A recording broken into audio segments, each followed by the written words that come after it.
بسم اللہ الرحمن الرحیم. Sajjad Ahmed Jatoi advocate high court آپ کی خدمت میں حاضر ہوں.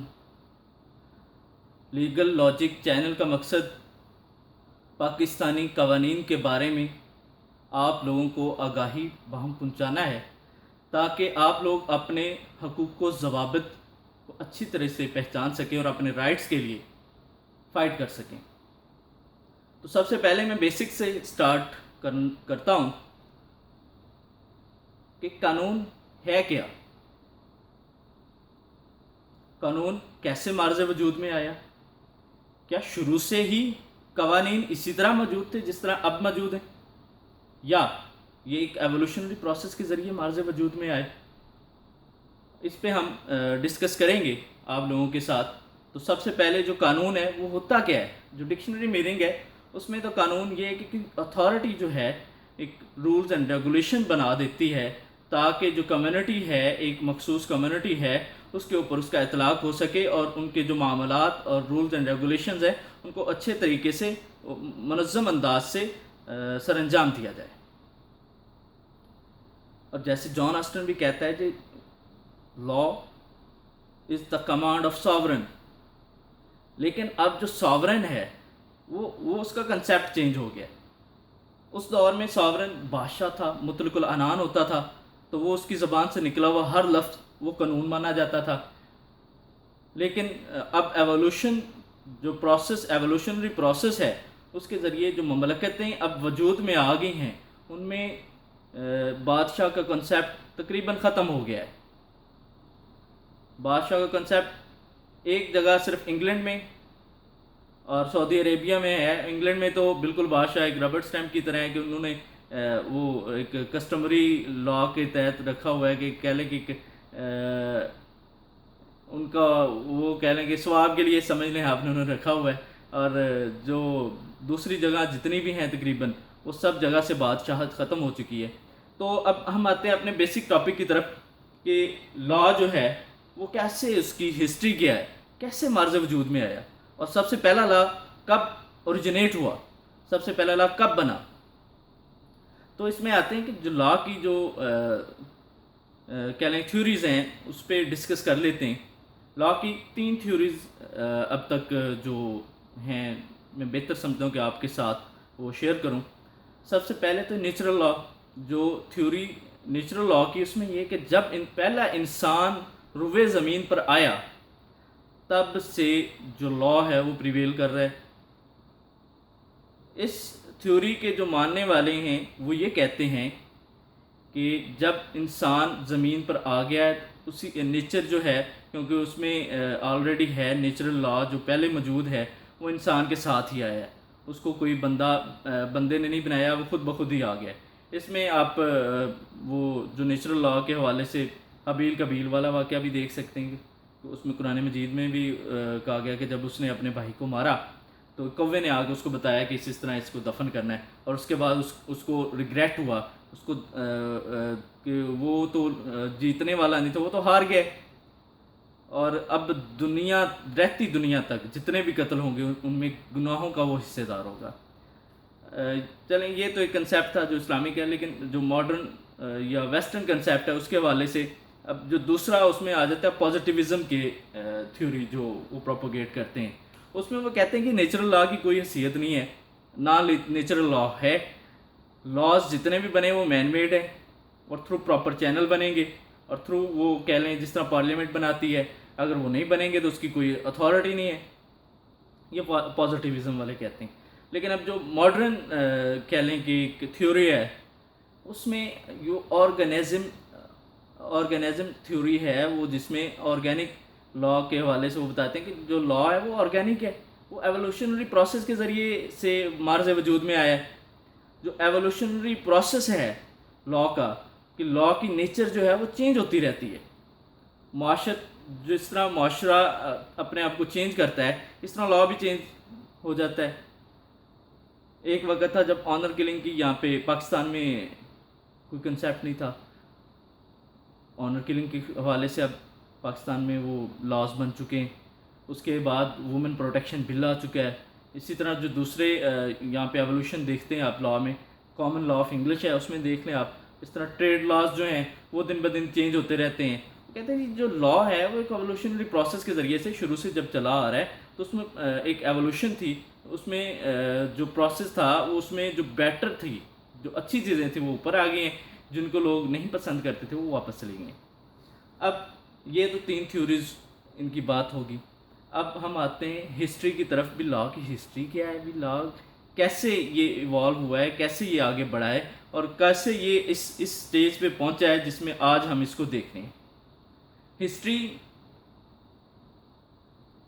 سے مراد وہ وقوع یا واقعہ یا کسی شخص کی سوانح ہے جس سے ایک دنیا متاثر ہوتی ہے، یا جس سے ایک پاسٹ کی جو کہہ لیں کہ ہمارے سامنے آ جاتی ہے، تاریخ آ جاتی ہے.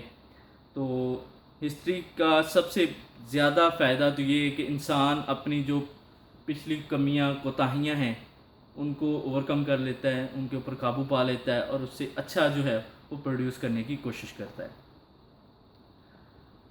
تو سب سے پہلا جو کوڈیفائڈ لا، لکھا ہوا لا، وہ ہے حمورابی، کوڈ آف حمورابی.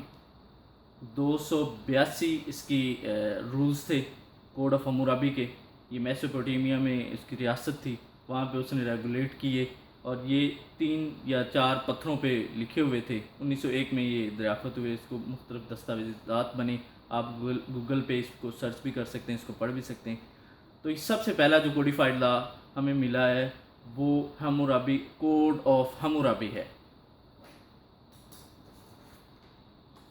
اب اس کے بعد کوڈ آف حمورابی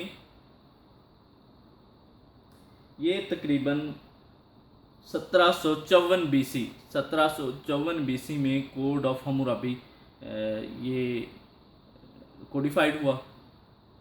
اس میں جو سب سے بہتر چیز تھی وہ یہ تھی کہ اس میں جزا اور سزا کا طریقہ یہ تھا کہ ایک بندے نے اگر کوئی مخصوص کام کیا ہے تو اس کو یہ مخصوص سزا ملے گی. مطلب ایک بندے نے اگر کسی کی چوری کی ہے تو اس کے ہاتھ کاٹ دیے جائیں گے. یہ مخصوص، میں ایک مثال دے رہا ہوں، لیکن جو لاز ہیں وہ تھوڑے سے ڈیفرنٹ ہیں، ہٹ کے ہیں. اس کے بعد جو دوسری دستاویز ہے جو کوڈیفائڈ تھی، جو بیفور کرائسٹ ہمیں ملی، وہ تھی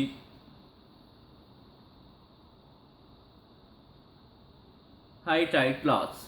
یہ ہائٹائٹ کی ریاست تھی اناتولیا میں جو موجودہ ترکی ہے. وہاں پہ انہوں نے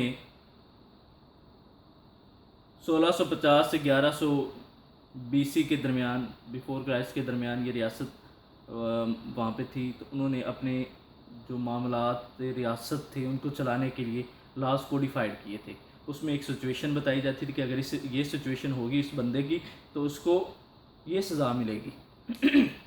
تو وہ انہوں نے اپنے وہ کوڈیفائڈ لاز وہ فارمولیٹ کیے اپنی ریاست کو، اپنے وہ معاملات کو چلانے کے لیے. یہ اس کے بعد جو امپورٹنٹ تحریری دستاویزی کوڈیفائڈ لا ہے وہ 10 کمانڈمنٹس تھے. حضرت موسیٰ علیہ السلام پہ اللہ تعالیٰ نے جو تورات نازل فرمائی تھی اس میں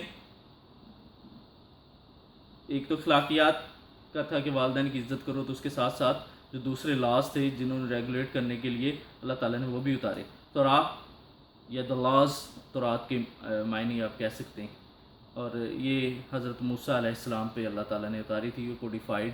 اور اس کے بعد آ جاتی ہے بھگوت گیتا جو ہندوؤں کی مذہبی کتاب ہے. یہ تقریباً 400 سے 200 بی سی قبل ہمارے پاس آئی.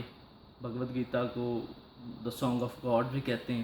اس میں کرشن اور اس کا جو شاگرد ہے جس کو پانڈے کا جو شہزادہ تھا ارجن، ان کے درمیان جو کنورسیشن ہے اس کو ایک پوئٹری کی فارم میں وہ لکھا گیا ہے. لیکن اس میں جو لاز ہیں، معاشرتی لاز، ان پہ بھی بات کی گئی ہے. جو اس دور میں جو معاملات تھے ان کے حوالے سے جو لاز، ایک تو ان کی مذہب کی جتنی بھی تراویز تھی وہ، دوسرا جو معاشرتی لاز تھے ان کے حوالے سے بتایا گیا. یہ بھی کوڈیفائڈ لا کے کہہ سکتے ہیں. اس کے بعد جو بائبل حضرت عیسیٰ علیہ السلام پہ اتری، جس سے ماڈرن ایج کا آپ آغاز کہہ لیں کہ اے ڈی اینو ڈومینی سن عیسوی کا آغاز ہوتا ہے۔ تو وہ بائبل تھی۔ بائبل ایک طرف تو مذہب کی ترویج کرتی تھی، دوسری طرف کوڈیفائڈ لا بھی تھا اس میں کہ آپ نے اپنے معاملات دوسروں کے ساتھ کیسے چلانے۔ اس کے بعد سب سے امپورٹنٹ اور سب سے جامع اور مفصل جو لا اللہ تعالیٰ نے انسانیت پہ اتارا وہ قرآن مجید تھا۔ قرآن مجید فرقان حمید نبی آخر الزماں حضرت محمد مصطفیٰ صلی اللہ علیہ وآلہ وسلم پہ وحی کے ذریعے نازل فرمایا گیا۔ اس میں انہیریٹنس کے لاز سے لے کے دنیا کے تمام قوانین ان کا احاطہ کیا گیا ہے، اور جو اب ماڈرن سسٹم چل رہا ہے جس میں فلاحی ریاست کا تصور ہے وہ بھی اسلام سے ہی لیا گیا ہے۔ ایکویلٹی کا تصور جو ہے وہ بھی اسلام سے ہی لیا گیا ہے۔ میثاق مدینہ کو دنیا کا فرسٹ ریٹن کانسٹیٹیوشن مانا جاتا ہے، اور اسلام کے جو قوانین ہیں انہی پہ یہ جدید جمہوریت کہہ لیں یا جدید جو فلاحی ریاست ہے اس کی بنیادیں استوار ہیں۔ اور قرآن مجید فرقان حمید تو ہمارے لیے اس کے بعد تو کوئی ہے ہی نہیں۔ ہماری کہہ لیں کہ جو قانون ہے ملک کا، پاکستان کا قانون ہے، اگر اس میں بھی کوئی قانون قرآن حکیم فرقان حمید اور سنت کے خلاف ہوگا تو وہ نل اینڈ وائڈ ہوگا۔ بہرحال آگے بڑھتے ہیں جی۔ اس کے بعد 1215 عیسوی میں میگنا کارٹا انگلینڈ میں ہوا۔ میگنا کارٹا کو the great charter of rights بھی کہتے ہیں۔ وہاں کے بادشاہ نے لوگوں کو ان کے رائٹس دیے کچھ۔ یہ یورپ کی ہسٹری یہاں سے شروع ہو رہی ہے، وہ ماڈرنائزیشن کی طرف جا رہے ہیں، وہ اپنے آپ کو یہاں سے 1215 عیسوی سے شروع کر رہے ہیں، جبکہ ہماری 622 عیسوی پہلے قرآن حمید فرقان حمید میں ہم بتا دی گئی، اور وہی اصول جو ہیں وہ فلاحی ریاست اور دوسرے جو معاملات میں وہ استعمال کر کے تو اب اتنی وہ ترقی کی منزلیں طے کر رہی ہیں، لیکن ہم مسلمان بدقسمتی سے بہت پیچھے ان سے۔ بہرحال میگنا کارٹا کے بعد جو اسٹیٹیوٹ آف مارٹن تھا جو ہنری سوئم کے دور میں ہوا انگلینڈ میں، اس کے بعد سے وہاں پہ ایک سول رائٹس کی تحریکیں چل نکلیں، اور 1235 میں وہ ہو گیا تو وہاں پہ جو بادشاہت تھی آہستہ آہستہ کمزور ہوتی گئی، لوگ اپنے رائٹس کو جان گئے، اپنے رائٹس لینے کے لیے انہوں نے اسٹرگل کی، اور مطلب کہ ایک خون ریز جنگ کے بعد انہوں نے اپنے رائٹس حاصل کر لیے۔ اب اس کے بعد جو فرسٹ کوڈیفائڈ کانسٹیٹیوشن تھا ماڈرن ورلڈ کا وہ یو ایس اے کا کانسٹیٹیوشن ہے، جو 1778 میں کوڈیفائی ہوا اور 1779 میں اس کی منظوری دی گئی۔ کل اس میں 7 آرٹیکل ہیں، اور اب تک اس میں 27 امینڈمنٹس ہوئی ہیں۔ جو لاسٹ امینڈمنٹ ہوئی ہے وہ 5 مئی 1992 عیسوی میں ہوئی تھی، لیکن اس کے بعد تو پوری دنیا میں ایک انقلاب برپا ہو گیا۔ ہر طرف کوڈیفائڈ لاز جو ہیں ان کو رائز کیا گیا، چاہے وہ فرانس ہو، چاہے وہ چائنا ہو، رشیا ہو، جہاں بھی ہر طرف کوڈیفائڈ لا۔ اب پوری دنیا میں کوئی ملک ایسا نہیں جہاں پہ کوڈیفائڈ لا نہ ہو، اور اب موجودہ جو ہمیں قوانین نظر آ رہے ہیں ان سب جتنے بھی پچھلی ڈاکومنٹس ہیں، دستاویزات ہیں، ان سے یہ متاثر ہو کے بنائے گئے ہیں۔ اب میں انشاءاللہ اگلے جو آپ کے ساتھ ڈسکشن ہوگی اس میں آپ کو پاکستان اور سب کانٹیننٹ میں جو لاز بنے ان کا اوریجن اور ان کے بارے میں آپ سے بات کروں۔